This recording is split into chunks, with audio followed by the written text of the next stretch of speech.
Welcome dear रॉकर्ट्स, कैसे हैं आप सभी। अच्छा एक बात बताइए, क्या आपके परिवार या फ्रेंड सर्कल में कोई ऐसा है जो नींद में चलते हैं, बड़बड़ाते हैं या हाथ पैर मारने लगते हैं? अगर आगे से कभी आप ऐसी बात को नोटिस करोगे तो आपको इस मूवी की याद जरूर आएगी। चलिए आज हम देखने जा रहे हैं 2023 में रिलीज हुई मूवी जिसका नाम है स्लीप, नींद या निंद्रा, कुछ भी कह लीजिए आप, लेकिन यही मूवी का नाम है। और कहानी, भाई कहानी तो इसकी इतनी मिस्टीरियस और सस्पेंस भरी है कि कुछ इंट्रो देने लायक है ही नहीं। चलिए तब तक आप लाइक और सब्सक्राइब करना है तो कर लीजिए। मूवी की शुरुआत में कपल को दिखाते हैं जो सो रहे होते हैं। पति का नाम है चैंग, जो जी भर के खर्राटे लेकर मस्त सो रहा है। अचानक उसकी वाइफ सुजिन की नींद खुलती है और वो देखती है कि चैंग उठकर बैठा हुआ है और कहता है कि समवन इनसाइड, अंदर कोई है। ये कहकर दोस्तों वो वापस बिस्तर पर गिरकर सोने लग जाता है। कमरे के बाहर से आवाज सुनकर सुजिन दरवाजे के पास जाती है चेक करने के लिए, तो एक व्हाइट कलर की चप्पल पड़ी होती है। हॉल में इनका डॉगी घूम रहा होता है। ओह, ये नटखट आवाज कर रहा था।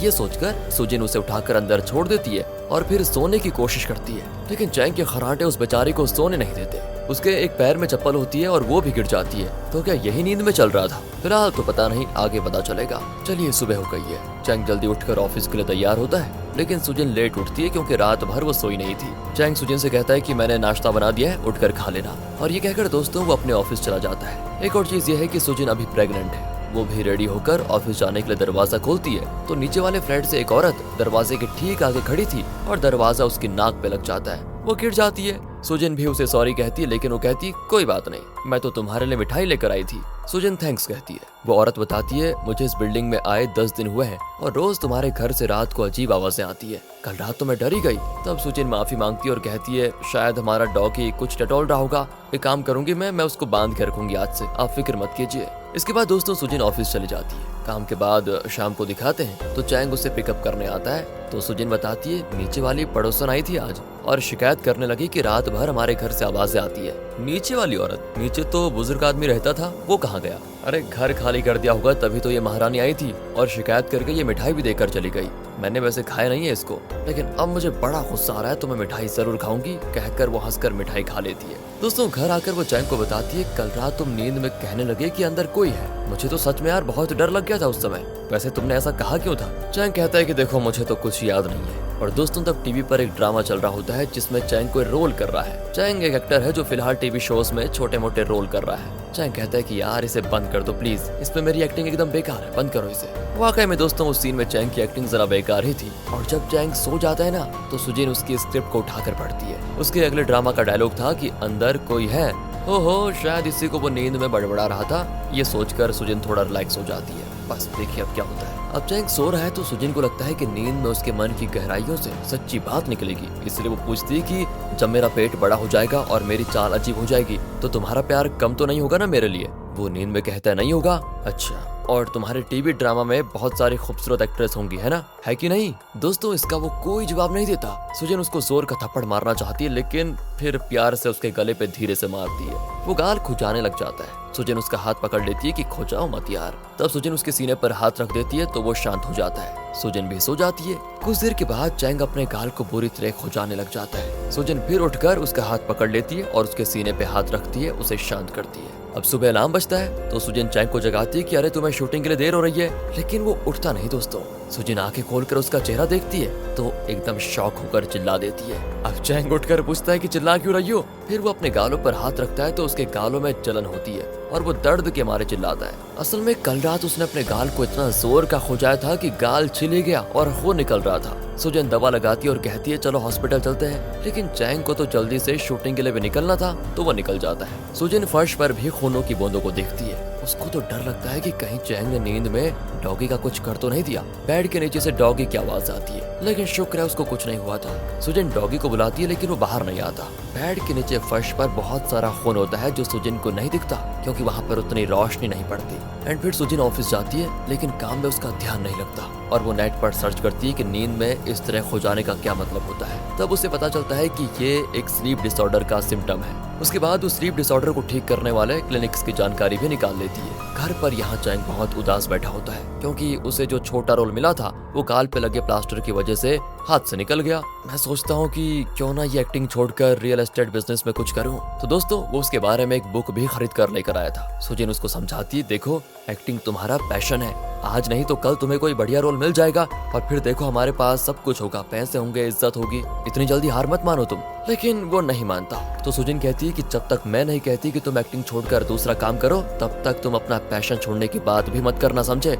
और कोई रास्ता न पाकर चैंग भी मान जाता है। फिर दोस्तों वो सुजिन के लिए एक सरप्राइज देता है, उसकी फेवरेट मिठाई। रात को दिखाते हैं तो चैंग सो जाता है लेकिन सुजिन काम कर रही होती है। चैंग अपने दोनों हाथों को कस के पकड़कर सो रहा होता है ताकि रात को गलती से भी वो कहीं पर खुजला न दे। सुजिन को भी उसके लिए बहुत बुरा लगता है और वो उसे ग्लव्स पहना देती है। अचानक चैंग उठकर दरवाजा खोलता है, वहाँ डॉगी भौंक रहा होता है। फिर फ्रिज खोलकर सारे स्नैक्स खाता है। यही नहीं दोस्तों, कच्चा मांस और अंडे भी खाने लग जाता है। सुजिन घबराकर उसे आवाज देती है लेकिन लगता है उसे कुछ सुनाई नहीं दे रहा। ये सब कुछ देखकर सुजिन को तो उल्टियां आ जाती है। चैंग नल के पानी को ऐसे पी रहा होता है जैसे वो इंसान नहीं कोई जानवर है। सुजिन एकदम शॉक। फिर चैंग डॉगी को घूरता है तो वो बेचारा भौंकना बंद करके भाग जाता है। यहाँ से चैंग अब खिड़की खोलकर बाहर झांकने लगता है, शायद वो उसे बैट समझकर उस तरफ गिरने वाला है। हैन वक्त पर सुजिन उसको पकड़कर अंदर खींच लेती है। ओह, तब जाकर उसकी नींद खुलती है और पूछता है मैं कहाँ पर हूँ। सुजिन रोने लग जाती है कि तुम क्या कर रहे थे, खिड़की से कूदने जा रहे थे तुम। दोस्तों चैंग को बिल्कुल भी एहसास नहीं होता कि वो क्या कर रहा था। सुजिन कहती देखो सबसे पहले सुबह हॉस्पिटल लेकर जाना होगा मुझे तुम्हें। चैंग भी घबराया हुआ होता है और कहता है ठीक है तुम डरो मत, चल लेंगे। सुजिन कहती है तुम्हें पता है तुम्हें स्लीप डिसऑर्डर हुआ है, उसी के डॉक्टर के पास हम जाएंगे। अगले दिन की बात है तो सुजिन फ्रेंच विंडो और बाकी विंडोज में ग्रिल लगवा देती है क्योंकि आगे से वो जरा भी रिस्क नहीं लेना चाहती। सुजिन की माँ उसकी मदद करती है और कहती है हमें कोई ओझा को बुलाना चाहिए बेटी। कहकर वो एक कागज निकालती है जिसमें कुछ मंत्र वगैरह लिखे होते हैं। एंड सुजिन को इन चीजों में जरा भी विश्वास नहीं होता और वो पेपर को मसल कर फेंक देती है। उसकी माँ उसको डांट कर उस पेपर को ठीक करती है। उनका विश्वास है कि कागज के घर में रहते कोई दुष्ट शक्ति नहीं आ पाएगी। एंड अब वो हॉस्पिटल जाते हैं जहाँ चैंग पर कई डिवाइसेस और वायर्स लगाए जाते हैं जिनके द्वारा उसका स्लीप बिहेवियर मॉनिटर किया जाएगा। उस रात ना नींद में चैंग का बिहेवियर चेक करके उसके ब्रेन की कई ग्राफ्स बनते हैं। उनको जानकर डॉक्टर कहते हैं कि आपके नर्वस सिस्टम में हुई केमिकल इम्बैलेंस की वजह से आपको स्लीप बिहेवियर डिसऑर्डर हुआ है। वैसे डरने की बात नहीं है, कई लोगों को ऐसा होता है। कुछ लोग नींद में बात करते हैं, कुछ एक ही जगह खुजलाते हैं, हाथ पैर चलाने लगते हैं। कुछ लोग तो नींद में उठकर फ्रिज के अंदर से चीजें निकाल कर खाने भी लग जाते हैं। दवाइयों के अलावा आपके घर में कुछ अरेंजमेंट्स करनी होगी ताकि अगर ये नींद में चले या कुछ करें तो इससे इन्हें या परिवार के लोगों को कोई चोट न पहुंचे। जैसे टेबल के कॉर्नर्स पर प्लास्टिक टेप लगाना, किचन में चाकू जैसी नुकीली चीजों को कहीं लॉक करके रखना और डाइट को भी हेल्दी बनाना होगा। फ्रिज में अगर शराब वगैरह है तो उन्हें तुरंत डिस्पोज कर दें। और हाँ, रात को 10 बजे के बाद जागना नहीं है और सोते वक्त कमरे में ज्यादा रोशनी भी नहीं होनी चाहिए। कमरे का टेम्परेचर बहुत कम या बहुत ज्यादा नहीं होना चाहिए और रात को टीवी, मोबाइल जैसे डिस्प्लेस को देखना तो बिल्कुल ही मना है। और मेरे दिए हुए टैबलेट्स तुम जरूर लेना। डॉक्टर की सारी बातें वो फॉलो करते हैं। चैंग अपने डायरेक्टर्स को कॉल करके कह देता है कि लेट नाइट शूटिंग्स में मैं काम नहीं आ पाऊंगा क्योंकि मेरी ट्रीटमेंट चल रही है। डॉक्टर ने कहा था कि ये सब कुछ एक दिन में ठीक नहीं होगा, लेकिन अगर सब कुछ ठीक किया तो ट्रीटमेंट काम करेगा। अब उस रात सोने से पहले दोनों बच्चों की तरह खेल कर आराम से सो जाते हैं। सुबह तक दोनों चैन की नींद सोते हैं। सुजिन भी चैंग को आराम से सोते हुए देखकर बड़ी खुश होती है। वो अपने डॉगी को ढूंढती है लेकिन वो कहीं नहीं होता। अब सुजिन घबरा जाती है कि कहाँ चले गया। वो सोचती है कि कहीं चैंग ने उसे कुछ कर तो नहीं दिया। एंड वो डर कर फ्रिज खोलती है तो वहाँ न जाने वो क्या देखती है, एकदम चिल्ला जाती है। लगता है फ्रीजर के अंदर डॉगी है लेकिन विजुअल में कुछ दिखाया नहीं जाता दोस्तों। इसी बीच उसे लेबर पेन भी शुरू हो जाता है और हॉस्पिटल उसको लेकर जाते हैं। दर्द के मारे तो सुजिन की जैसे जान ही निकल गई थी। तब जाकर वो एक प्यारे से बच्चे को जन्म दे पाती है। चैंग तो बच्चे को उठाकर खूब प्यार करता है लेकिन सुजिन की माँ कहती है अब बच्चा हो गया है, उसकी सेफ्टी के लिए तुम एक काम करो, चैंग को डाइवोर्स दे दो वरना पता नहीं वो बच्चे को क्या करेगा। सुजिन तो अपनी माँ को डांट देती है, माँ ये कैसी बेहुदा बात कर रही हैं आप, वो मेरा पति है। एंड दोस्तों जब सुजिन को डिस्चार्ज कर दिया जाता है तो चैंग और सुजिन बच्चे को लेकर घर आ जाते हैं। चैंग उसे एक नए फ्लैट की फोटो दिखाकर कहता है पता है कुछ दिन के लिए मैं रात को इस नए फ्लैट में सो जाऊंगा क्योंकि मैं नहीं चाहता कि मेरी वजह से तुम्हें या बच्चे को कोई प्रॉब्लम हो। सुजिन कहती है अरे पागल मत बनो, जो भी है हमें मिलकर फेस करना होगा, प्रॉब्लम से भागने से काम नहीं चलेगा। तो घर आकर दोस्तों पहले तो वो दरवाजे के ऊपर एक बेल लगा देते हैं ताकि अगर चैंग रात को जागे और दरवाजा खोले तो सुजिन को पता चल जाएगा ताकि वो चैंग को वापस शांत करके सुला देगी। ये भी वैसे डॉक्टर का ही सजेशन था। अब चैंग एक बॉडी बैग के अंदर सो जाता है ताकि उसके हाथ पैर उसके अंदर ही रहें और उसकी वजह से किसी को कोई चोट ना पहुंच पाए। सुजिन देखती कि नीचे वाली पड़ोसन अपने बेटे के साथ टहल रही है और उनके पास एक नया डॉगी भी होता है। उसे देखकर सुजिन को अपने डॉगी की याद आ जाती है और उसका चेहरा एकदम से उदास हो जाता है। साथ ही साथ पड़ोसन सुजिन को बधाई भी देती है कि बच्चा हेल्दी पैदा हुआ है, बधाई हो। सुजिन को ऑनलाइन सर्च से पता चलता है कि एक औरत जिसे स्लीप डिसऑर्डर था, उसने नींद में चलते हुए अपने पति और बच्चे को मार डाला था। दूसरी ओर किसी आदमी ने कोई बुरा सपना देखा और डर के मारे उसने पास में पड़ी कोई चीज उठाकर दीवार पर पटक दी, लेकिन बाद में पता चला कि उसने अपने 1.5 साल के बच्चे को उठाकर पटक दिया था और बच्चे का अंत हो गया। ये सारी चीज पढ़कर सुजिन परेशान हो जाती है। चैंग सो रहा होता है, लेकिन सुजिन को शक होता है कि चैंग ने दवाई खाई या फिर नहीं। वो पूछती है तो वो नींद में करके आवाज निकालता है। दूसरी बार पूछती है तो वो जवाब नहीं देता। सुजिन को लगता है कि उसने टैबलेट ही नहीं खाया, तो वो 2-3 टैबलेट्स उसके मुंह में घुसा देती है। फिर भी उसे बच्चे की सेफ्टी के लिए बहुत डर लगता है और वो बच्चे को लेकर बाथरूम में चली जाती है। वहाँ बाथटब में बच्चे को रखकर वो भी सोने की कोशिश करती है। अचानक उसी बेल की आवाज आती है जो इन्होंने डोर के ऊपर लगाई थी। मतलब चैंग दरवाजा खोलने की कोशिश कर रहा है। वो उसको पीटने लगता है और आवाज को सुनकर बच्चा रोने लग जाता है। कुछ देर के बाद तो पीटने की आवाज बंद हो जाती है। तब सुजिन दरवाजा खोलकर देखती है तो चैंग नींद में बच्चे के प्लेन पर सुसु कर रहा होता है और फिर बेड पे सो जाता है। तेज बारिश भी हो रही होती है। दोनों फिर डॉक्टर के पास जाते हैं और कहते हैं आपके दिए हुए टैबलेट्स काम नहीं कर रहे। कल रात तो हद ही हो गई थी। चैंग ने नेट पर सर्च करके स्लीप डिसऑर्डर की एक दवा का पता लगाया था और डॉक्टर से वही दवा प्रिस्क्राइब करने को कहा था, लेकिन डॉक्टर कहते हैं कि इतनी जल्दी दवा को चेंज करना गलत होगा, कुछ और दिन सब्र कीजिए। लेकिन सुजिन गुस्से में कह देती कि सब्र नहीं कर सकती मैं। कल रात तो डर के मारे मैं अपने बच्चे को लेकर बाथरूम में सोई हूँ, पता है आपको। आपकी हर बात को हमने फॉलो कर लिया लेकिन कोई असर नजर नहीं आ रहा। इस पर डॉक्टर कहते हैं कि कुछ लोगों को ठीक होने में देखिए कई महीने लग जाते हैं, किसी को तो उम्र भर इस कंडीशन के साथ जीना पड़ता है। सुजिन गुस्से में डॉक्टर के सर पर एक पेपर बॉल फेंक देती है। बेचारी बहुत फ्रस्ट्रेटेड हो जाती है। घर आकर वो चैंग पर चिल्लाती है कि वो डॉक्टर भी ठीक नहीं है, बताओ कहाँ जाएं अब। पर चैंग कहता है हमें थोड़ा सब्र करना चाहिए, मैंने पढ़ा है कि वो दवा धीरे ही असर करती है। सुजिन तो दोस्तों तंग आकर नीचे जाती है। तब पड़ोसन कहती है कि अब भी तुम्हारे फ्लैट से आवाजें आती रहती है, अगर हस्बैंड ठीक नहीं है तो उसको डाइवोर्स दे दो, क्या दिक्कत है। उस रात दोस्तों चैंग ना कार में सोने चला जाता है ताकि कोई दिक्कत ना हो, लेकिन सुजिन उसको डांट कर फिर घर में लेकर आ जाती है। वो कमरे को दरवाजे को बाहर से ताला लगा देती है ताकि चैंग बाहर न निकल पाए। इतना सब कुछ अरेंज करके सुजिन फिर बच्चे के साथ बाथरूम के पास सो जाती है, लेकिन सुजिन की माँ से उसकी ये हालत देखी नहीं जाती और वो एक ओझा को घर लेकर आ जाती है। उसके हाथ में घुंघरू जैसी कोई चीज होती है जिसके जरिए वो पता लगाती है कि यहाँ कोई बुरी शक्ति या आत्मा है या फिर नहीं। अचानक घुंघरू बहुत जोर से हिलने लग जाते हैं और वो चैंग के पास आकर रुकती है। वो चैंग के सर को देखती है और अजीब सी स्माइल भी करती है। फिर वो सुजिन से कहती है तुम 2 आदमियों के साथ रह रही हो, तुम ही ने उस दूसरे आदमी को इस घर में आने दिया, समझी।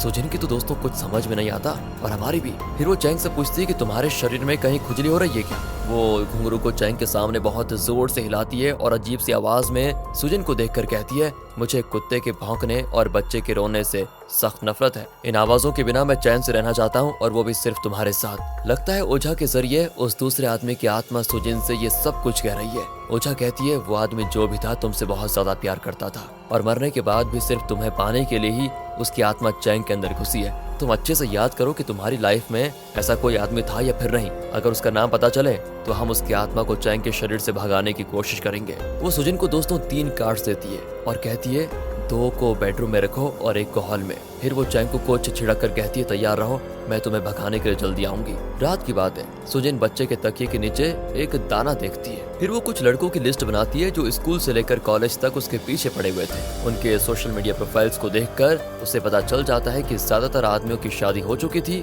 और उनका अपना परिवार था और वो जिंदा है अभी। बच्चे के बिस्तर पर जो दाना मिला था उसको देखकर सुजिन चैंग से पूछती है शायद ओझा ठीक कह रही थी, ये किसी प्रेत आत्मा का काम ही तो नहीं है कहीं। चैंग हंस देता है कि अरे ऐसा कुछ नहीं होगा, हमारी शादी से पहले तुम्हें एक आदमी डेट करता था, कहीं ये वही तो नहीं है। सुजिन कहती नहीं, वो शादीशुदा है और अभी तक जिंदा भी है। तभी नीचे के फ्लैट से पड़ोसन के नए कुत्ते की आवाज आती है। चैंग कहता है कि जब वो बुजुर्ग आदमी रहता था तो हम कितने चैन से रहते थे ना, वो बेचारा तो कोई शिकायत ही नहीं करता था, लेकिन जब से ये नई औरत आई है ना हमारा चैन खो गया। अगले दिन दोस्तों सुजिन नीचे के फ्लैट में जाती है और कहती है कि हमारे घर में बहुत सारा डॉग फूड पड़ा था तो सोचा आपके डॉगी के लिए दे कर जाऊं। वो औरत बड़ी खुश होती है और सुजिन को अंदर बुलाती है। सुजिन पूछती है आपके आने से पहले इस घर में एक बुजुर्ग रहा करते थे। वो कहती है हाँ मैं उन्हीं की बेटी हूँ, कहीं उन्होंने आपको परेशान तो नहीं किया था? सुजिन कहती नहीं नहीं नहीं, वो तो बहुत ही भले आदमी थे, अब वो कहाँ पर है वैसे? तब उस औरत का बेटा कहता है नाना जी तो चल बसे। सुजिन को लगता है कि शायद ये बुजुर्ग ही वो आदमी है जो शायद सुजिन के साथ जीना चाहता था, तो वो उस बुजुर्ग का नाम पूछती है और उसे भी अपने लिस्ट में रख लेती है। उस लिस्ट के हर नाम को सुजिन ने काट दिया था क्योंकि वो सब जिंदा है। अब सुजिन को इस मरे हुए बुजुर्ग पर शक होता है जिसका नाम था पार्क। उस रात दिखाते हैं तो चैंग सो रहा होता है। सुजिन उसे बुलाती है लेकिन वो जवाब नहीं देता। सुजिन दोस्तों उस बुजुर्ग आदमी को यानी पार्क को दादाजी कहती थी, तो अब वो चैंग को दादाजी कहकर पुकारती है और पूछती है दादाजी क्या आप मेरे बच्चे को मारने वाले हैं? चैंग नींद में कहता है मुझे नहीं पता। रात भर सुजिन हाथ में चाकू लिए अपने बच्चे की रखवाली कर रही होती है। सुबह चैंग बेड से नीचे गिर जाता है और कहता है मैं उठ गया सुजिन, प्लीज दरवाजा खोलो। सुजिन बेचारी रात भर सोई नहीं थी और उसकी आंखें एकदम लाल होती हैं। चैंग के सर पर कुछ चिपका होता है। चैंग उसे निकाल कर देखता है तो वो तो वही पेपर होता है जो सुजिन की माँ ने उसको दिया था। सुजिन ने उसे चैंग के बेड के नीचे छिपा के रखा हुआ था। वो कहती है कि इसे बेड में रखने के बाद तुम पिछले 2 दिनों से अच्छी नींद सोए, बिल्कुल भी नहीं उठे। ओहो, अब सुजिन को इन बातों पर विश्वास होने लगा होता है। चैंग जान जाता है कि पिछले 2 दिनों से सुजिन रात भर चैंग को ही देख रही थी और बेचारी एक पल के लिए भी सोई नहीं। वो कहता है कि तुम सो जाओ, बच्चे को मैं संभालूंगा। सुजिन सो जाती है और जब आंख खुलती है तो रात हो चुकी थी और चैंग भी सो चुका था। बाहर बारिश हो रही होती है। सुजिन घबराकर प्लेन में देखती है लेकिन वहाँ बच्चे के बजाय बियर कैंस होते हैं। लगता है चैंग ने बहुत सारा पी लिया था। लेकिन घर के बाहर बच्चे की रोने की आवाज सुनाई देती है। सुजिन डरकर बाहर जाती है तो कचड़े के डब्बे के पास एक बच्चे की आवाज आती है। सुजिन एक डब्बे से कचड़ा निकालती है तो उसके अंदर बच्चा होता है दोस्तों। ओह, तभी वो चौंक कर उठती है, लगता है ये उसका सपना था। बाहर तो सूरज की रोशनी भी होती है और सबसे पहले तो वो बच्चे को ढूंढती है लेकिन वो कहीं नहीं होता। वो फ्रिज को भी नहीं छोड़ती और वहाँ भी देख लेती है लेकिन बच्चा अंदर नहीं होता। किचन में एक बड़े बर्तन में कुछ उबल रहा होता है। सुजिन घबरा जाती है कि कहीं चैंग ने बच्चे को उसमें तो नहीं डाल दिया। वो कांपते हुए हाथों से ढक्कन खोल कर देखती है तो अंदर छोटी उंगलियों जैसा कुछ दिखता है दोस्तों। सुजिन की सांस रुक जाती है और वो तुरंत बर्तन के पानी को नीचे गिरा देती है। तभी चैंग बच्चे को लेकर आ जाता है। सुजिन नीचे पड़ी हुई हड्डियों को देखने लगती है कि कहीं ये बच्चे की हड्डियां तो नहीं। चैंग घबराकर उसके गर्म हाथों को पानी में दिखाता है और उसके लिए बर्फ लेने के लिए जाता है, लेकिन सुजिन तो उस बर्तन को चैंग के सर पे दे मारती है। एंड जब चैंग को होश आता है ना तो सुजिन चाकू हाथ में लिए उसके ऊपर बैठी होती है। उसने चैंग के शरीर को टेप से कस कर बांधा होता है। उसे लगता है कि चैंग के अंदर उस बुजुर्ग आदमी पार्क की आत्मा है। वो कहती है तुम्हें मुझसे चाहिए क्या? मेरे साथ रहना चाहते हो क्या? मुझे कुछ भी कर लो लेकिन मेरे बच्चे को कुछ मत करना। इस तरह वो बहुत वायलेंट हो जाती है दोस्तों धीरे धीरे। चैंग बेचारा कहता है कि अरे मैं तुम्हारा चैंग हूँ, प्लीज मुझे छोड़ दो। डॉक्टर ने कॉल किया था, वो मुझे नई दवा देने वाले हैं जो मैंने नेट पे देखी थी। उसे लेने के बाद मैं पूरी तरह ठीक हो जाऊंगा। तब जाकर दोस्तों वो चाकू फेंकती है। चैंग रोने लग जाता है क्योंकि आज वो बाल बचा था अपनी पत्नी से। अब चैंग कुछ दिनों के लिए हॉस्पिटल में एडमिट होने जाता है और उसे वो नई दवा दी जाती है और 24 घंटे उसके ब्रेन को मॉनिटर किया जाता है। इस तरह कई दिन बीत जाते हैं। डॉक्टर कहते हैं कि नई दवा ने आपकी कंडीशन को खूब इम्प्रूव किया है और अब आप चैन से सोते हैं और नींद में उठकर चलना, बड़बड़ाना ये सब बंद हो चुका है। आप बिल्कुल ठीक हो गए हैं अब। और हाँ, आज ही मैं आपको डिस्चार्ज कर रहा हूँ। मुझे तो वो दिन भी याद है जब तुम्हारी वाइफ ने फ्रस्ट्रेशन के मारे मेरे माथे पर वो बॉल फेंक दिया था। खैर तुम्हारी वाइफ तो ठीक है ना? चैंग कहता है नहीं, मेरी प्रॉब्लम की वजह से वो कुछ ज्यादा स्ट्रेस में चली गई थी और वो भी हॉस्पिटल में है। आज ही उसे भी डिस्चार्ज करने वाले हैं। चैंग फिर दाढ़ी बनाकर सुजिन के लिए गुलदस्ता लेकर जाता है। अब चैंग की सास बच्चे को लेकर चैंग को लेने आई थी और चैंग उन्हें लेकर उस हॉस्पिटल में जाता है जहाँ सुजिन को एडमिट किया गया था। पर हॉस्पिटल में बताते हैं कि सुजिन कल रात तक हॉस्पिटल में थी लेकिन न जाने अचानक कहाँ चली गई। लगता है वो बिना बताए घर चली गई। चैंग पूरी तरह परेशान हो जाता है और अपनी सास से कहता है कि देखो, जब तक सुजिन का पता नहीं चल जाता बच्चे को आप अपने पास ही रखिए। कहकर वो घर चलाता है कि शायद सुजिन घर पर होगी। ये लोग सुजिन को कॉल भी करते हैं लेकिन उसका फोन नॉट रीचेबल आता है। चैंग घर आता है तो देखता है कि नीचे की पड़ोसन का लड़का इनके घर की ओर देख रहा होता है। एंड घर में एंटर करते ही ना चैंग एकदम चौंक जाता है क्योंकि पूरे घर में हर तरफ कागज चिपके होते हैं और उनमें कोई मंत्र वगैरह लिखा हुआ है। तभी कमरे का दरवाजा खोलकर सुजिन आती है और चैंग को पकड़कर सोफे पे बिठाती है और कहती है कि तुमने आने में इतनी देर क्यों लगा दी? सिर्फ 5 मिनट के लिए मेरी बात सुनो, 5 मिनट के लिए। कहकर वो चैंग को एक स्क्रीन दिखाती है। चैंग कहता है ये क्या चल रहा है सुजिन? डॉक्टर ने मुझे इतने दिन मॉनिटर किया और मैं बिल्कुल ठीक हो गया हूँ। मेरी वजह से तुम्हें अब कोई परेशानी नहीं होगी। लेकिन दोस्तों सुजिन ऊंची आवाज में कहती है कि 5 मिनट मेरी बात नहीं सुन सकते क्या? चुपचाप बैठकर सुनो। वो कहना शुरू करती है कि हमारे यहाँ कहा जाता है जब कोई मर जाता है तो अगले 10 दिन के अंदर उसकी आत्मा या तो स्वर्ग जाती है या नर्क में। लेकिन अगर उन 10 दिनों में वो स्वर्ग या नर्क नहीं गई तो आत्मा इसी दुनिया में भटकती रहती है। चैंग कहता है हाँ कहा तो जाता है, लेकिन तुम कहना क्या चाहती हो? क्या मुझे भूत ने पकड़ लिया है? ये कहकर वो उठने जाता है पर सुजिन उसे उठने नहीं देती। लगता है उसने कोई प्रेजेंटेशन बनाया है। स्क्रीन पर अक्टूबर 25 का डेट दिखता है। ये वही डेट है जब नीचे वाली पड़ोसन ने शिकायत की थी कि पिछले 1 हफ्ते से इनके घर से आवाजें आ रही है। अगर 25 तारीख से 1 हफ्ते के 7 दिन काट दें तो आता है 18 अक्टूबर। मतलब वो आवाजें 18 अक्टूबर से आनी शुरू हुई थी। फिर वो एक डेथ सर्टिफिकेट दिखाती है जो कि उसी बुजुर्ग आदमी पार्क का है जो नीचे के फ्लैट में रहता था। वो अक्टूबर 8 को मरा था। मतलब अक्टूबर 8 से अक्टूबर 18 की रात के बीच, यानी 10 दिन के अंदर उसकी आत्मा को स्वर्ग या नरक जाना चाहिए था,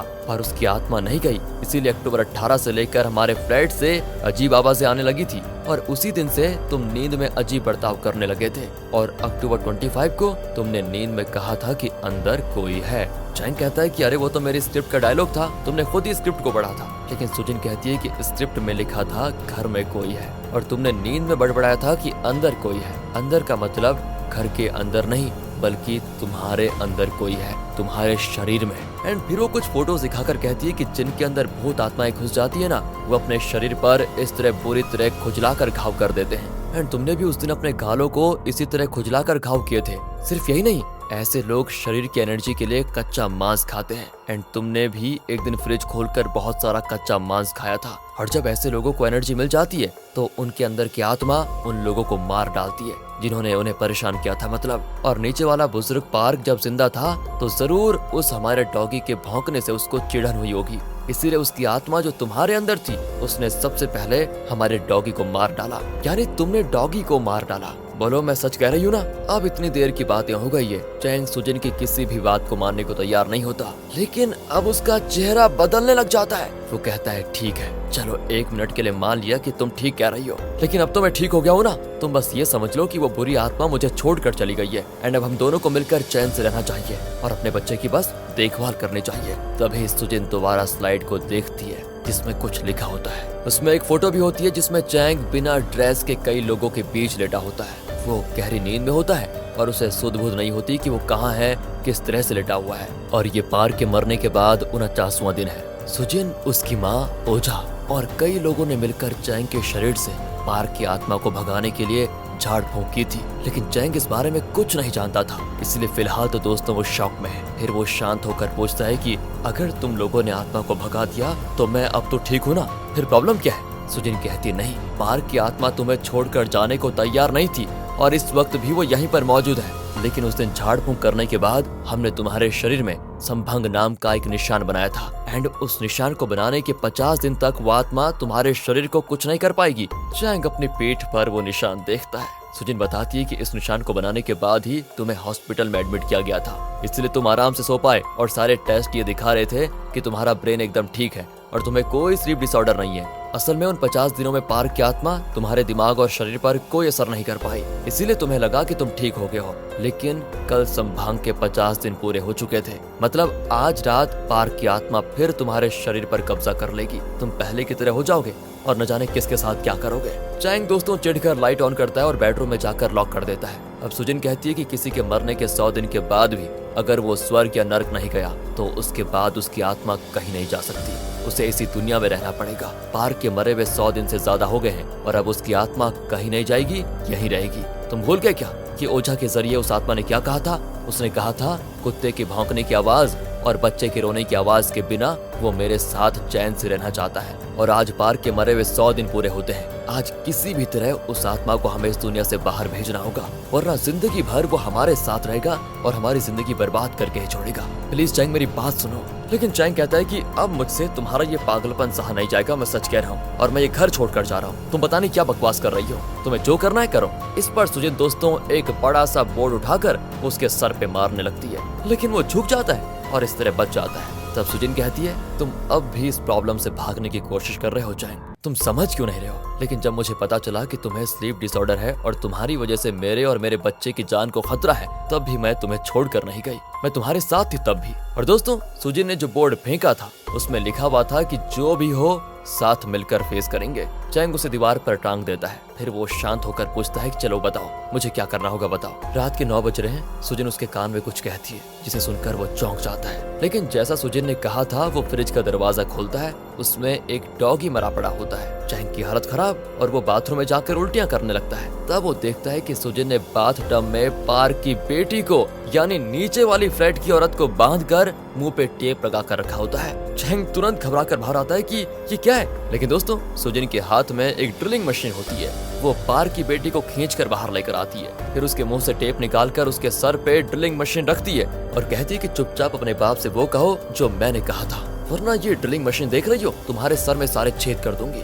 वो चैंग को देखकर कहती है पापा प्लीज मेरी बात मानिए। चैंग की तो समझ में नहीं आता कि वो उसे पापा क्यों कह रही है। एंड तब वो रोते हुए कहती है कि प्लीज पापा आप उसके शरीर से निकल जाइए, वरना ये मुझे मार डालेगी, मेरा बेटा अनाथ हो जाएगा। प्लीज पापा आप चले जाओ, आप इन दोनों को परेशान मत कीजिए, छोड़ दीजिए इनको। मैं आपकी कब्र के पास आकर आपसे मिलूंगी और आपका ठीक से अंतिम संस्कार भी करूंगी। एंड दोस्तों फिर सुजिन उसका मुंह बंद कर देती है। सुजिन कहती है सुन लो पार्क, अगर मेरे पति को एक खरोंच भी लगी तो मैं तुम्हारी बेटी को मार डालूंगी, जरा भी नहीं सोचूंगी, और तुम्हारे पोते को उसको तो मैं आग में जला दूंगी। कहकर वो ड्रिलिंग मशीन ऑन कर देती है। लेकिन लगता है ड्रिलिंग मशीन का बैटरी काम नहीं कर रहा है। सुजिन भागकर जाती है और बैटरी को चेंज करके फिर आकर धमकाती है कि बोलो मेरे पति के शरीर को छोड़कर जाओगे या इसके सर को ड्रिल कर दो। दोस्तों अब रात के 12 बजने में सिर्फ 5 मिनट बचे होते हैं और अगर इन 5 मिनटों में पार्क की आत्मा इस दुनिया से नहीं गई तो चैंग के शरीर से उसको कभी नहीं निकाल पाएंगे ये लोग। सुजिन गुस्से में उस औरत के सर को ड्रिल करने लग जाती है। अगले ही सेकंड चैंग के मुंह से निकल जाता है ठीक है मैं चला जाऊंगा। तब जाकर सुजिन ड्रिलिंग मशीन को स्टॉप करती है। इसी बीच बाहर के दरवाजे पर इस औरत का बेटा सिक्योरिटी के साथ आ जाता है क्योंकि उसे पता है कि सुजिन उसकी माँ को यहाँ पर लाई थी। एंड इसी मौके का फायदा उठाकर चैंग सुजिन पर झपटकर ड्रिलिंग मशीन को छीनने लग जाता है। वो सुजिन का हाथ पकड़कर पूछता है कि तुम्हें हो क्या गया है, क्यों कर रही हो ये सब कुछ। तुम्हें पता है कि दरअसल पार्क की आत्मा ने नहीं बल्कि चैंग यानी कि मैंने ही उस औरत को बचाने के लिए कहा था कि मैं चला जाऊंगा। वो पार्क नहीं था मैं था। सुजिन को और गुस्सा आ जाता है कि तुमने मुझसे झूठ बोला, तो फिर पार्क की आत्मा कहाँ पर है। असल में दोस्तों ये पार्क की आत्मा ही है जो झूठ बोल रही है। वो सुजिन को पूरा विश्वास दिलाना चाहता है कि वो चैंग को छोड़कर आराम से चला गया है ताकि उसके बाद वो सुजिन के आराम से करीब आ पाए। लेकिन आखिर तक जब सुजिन ने उस पर विश्वास करने से इनकार किया और उसकी बेटी की जान पे बनाई तब वो मान जाता है कि हाँ मैं पार्क हूँ। वो सुजिन को गालियां देने लगता है और कहता है कि अगर मेरी बेटी की जान दांव पे ना लगी होती तो मैं तुम्हें पाकर ही रहता और कभी दुनिया से नहीं जाता, लेकिन अब मुझे जाना पड़ रहा है। वो अपनी बेटी से कहता है कि सॉरी बेटी, अपने बेटे का तुम ख्याल रखना और हाँ इस अपार्टमेंट में मत रहो, कहीं और चले जाओ, आराम से रहना वहाँ पर। वो दोस्तों उठकर चलने लग जाता है और उसकी चाल एक बुजुर्ग आदमी की तरह ही होती है। वो एक कोने में जाकर कहता है ठीक है मैं जाने के लिए तैयार हूँ। तभी सुजिन की आंखों को दिखाते हैं जिसमें एक रोशनी खिड़की से निकलकर आसमान की ओर जाती हुई दिखती है। अगले ही पल चैंग नीचे गिर जाता है और कहता है कि अब मुझे तुम्हारी हर बात पे विश्वास हो गया है सुजिन, वो मेरे शरीर को छोड़कर चला गया है। तब जाकर सुजिन की जान में भी जान आती है और घड़ी में 12 बजने में 2 मिनट बचे होते हैं। मतलब 100 दिन के अंदर पार्क की आत्मा दुनिया से चली गई थी, वरना सुजिन को उम्र भर उसका टॉर्चर सहना पड़ता। वो चैंग के सीने से लगा देती है खुद को और कहती है मैंने कहा था ना अगर हम दोनों साथ रहें तो किसी भी मुसीबत का सामना कर सकते हैं। कई दिन के बाद चैंग और सुजिन चैन की नींद सोते हैं। आखिर में चैंग के खराटे सुनाई देते हैं और इसी के साथ ये मूवी यहाँ पर खत्म होती है। बाप रे कहाँ शुरू हुई और कैसे आकर खत्म हुई ना ये कहानी, ही ना मजेदार। चलिए अगर आपको कुछ बढ़िया लगा हो तो लाइक कीजिए, चैनल को सब्सक्राइब। मिलते हैं अगली वीडियो में और ध्यान रखिएगा अपना क्योंकि बहुत जरूरी है। And finally thanks for watching.